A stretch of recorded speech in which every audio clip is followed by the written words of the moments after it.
తెలంగాణ కాంగ్రెస్ ఆధ్వర్యంలో దేశవ్యాప్తంగా ప్రజల ఆకాంక్షలకు అనుగుణంగా నరేంద్ర మోడీ ఆదానిల యొక్క స్నేహితాన్ని ఈ దేశ సంపదను దోచుకునే విధానం పట్ల ఈ రోజు భారతదేశంలో ఉన్న మొత్తం 29 రాష్ట్ర రాజధానులు ఒకటే డిమాండ్ చేస్తా ఉన్నాం.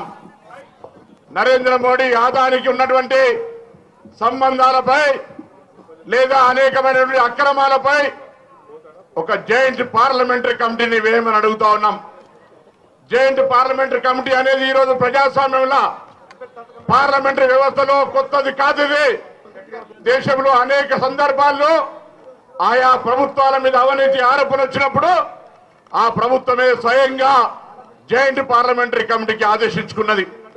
ఈ రోజు కూడా తెలంగాణలో కాంగ్రెస్ పార్టీ ఒకటే డిమాండ్ చేస్తూ ఉంది. ఈడీ కార్యాలయం ఎదురు నుంచి ఏ సెబీ చైర్మన్ అయితే ఆ ఆదాని మీద విచారణ జరపాల్లో వాళ్ళు కూడా అందులో మమేకం కావడం అంటే ఈ దేశ ఆర్థిక వ్యవస్థకు ప్రమాదం ఉంది. అందుకే ఇలా యొక్క బుచ్చుకు సంబంధించి అతని భర్త యొక్క ఇద్దరు కలిసి ఆదానితో కుమ్ముకైన అంశం ఉంటే ఇవాళ మనం అందరం కూడా ఇక్కడ కూర్చోవడానికి కారణం జాయింట్ పార్లమెంటరీ కమిటీ.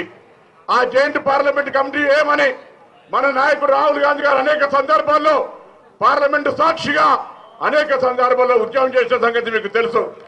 ఈ రోజు ఇదే పార్లమెంటు సాక్షిగా ఆదాని అవకతవకల్ని అనేక సందర్భాల్లో బహిరంగపరిచినటువంటి రాహుల్ గాంధీ గారు ఈ రోజు మనకుండబడేటువంటి అంశాన్ని ప్రజల ముందు ఉంచే ప్రయత్నం చేస్తా ఉన్నాడు.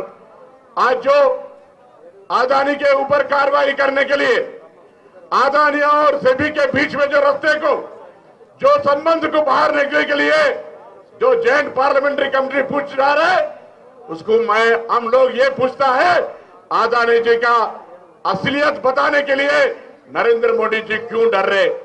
Narendra Modi joint parliamentary committee constitute करने के लिए क्यों पीछे जा रहे? ये आज देश की जनता जानना चाहता है. यही राहुल गांधी का सवाल है. ఈ రోజు ఇక్కడ తెలంగాణ రాష్ట్రంలో కూడా టిఆర్ఎస్ పార్టీ రైతు రుణమాఫీ మీద ధర్నా చేస్తా ఉంది. నిజంగా మీకు ఒకవేళ చిత్తశుద్ధి ఈ దేశం మీద ప్రేమ ఉంటే ఈ రోజు దేశంలో ఇంత పెద్ద ఆర్థిక వ్యవస్థ మీద దెబ్బతీసే ఆదాని సెబీలకు సంబంధించిన ఒక దోస్తాని ఆదాని నరేంద్ర మోడీలకు సంబంధించిన స్నేహం మీద ధర్నా చేయాలి. కానీ అది వదిలిపెట్టియాలా తెలంగాణ ప్రజలకు ఒక అద్భుతమైనటువంటి రైతు రుణమాఫీ చేస్తే దాన్ని ధర్నా చేస్తా ఉన్నారు. ఇవాళ ఈ యొక్క మొత్తం సభ అంతా కూడా ఒకటే గొంతుతో రాహుల్ గాంధీ గారికి మద్దతునిస్తూ జాయింట్ పార్లమెంటరీ కమిటీ ఏమని చెప్తున్నాం. ఆ జాయింట్ పార్లమెంటరీ కమిటీ అన్ని రాజకీయ పార్టీల సభ్యులతోటి వాస్తవాన్ని దేశ ప్రజల ముందు ఉంచే ప్రయత్నం జరిగితే దానికి ఆదాని అసలు రంగు ఎక్కడ బయటపడుతుందని భయపడతా ఉన్నాడు. ఇలా ఆదాని ఎవరు వ్యతిరేకించినా మన రాష్ట్రం నుంచి జీవేకేలు అంటే లెక్క అన్ని సంస్థలు గుంజుకున్నటువంటి పరిస్థితి. ఎవరు ఆదానిని వ్యతిరేకిస్తే వాళ్ళ మీద ఈడీ రైట్లు అయ్యేటువంటి పరిస్థితి. ఎవరి నరేంద్ర మోడీని వ్యతిరేకిస్తే వాళ్ళ మీద రైట్లు అయ్యే పరిస్థితి. అటువంటి పరిస్థితుల్లో దేశ ప్రజాస్వామ్యం మనం ఎప్పుడైతే ఎన్నికల్లో చెప్పిన రాజ్యాంగాన్ని కాపాడుకోవాలని ఒకవేళ రాజ్యాంగము ఈ ప్రజాస్వామ్యం కాపాడబడాలంటే ఈ దేశ ఆర్థిక వ్యవస్థను మింగిపోతున్నటువంటి ఆదాని మీద విచారణ జరగాల్సిందే. అది జాయింట్ పార్లమెంటరీ జరగాల్సిందే అని మరొకసారి సందర్భంగా డిమాండ్ చేస్తూ అందరికీ నమస్కారాలు చెప్తా ఉన్నాను.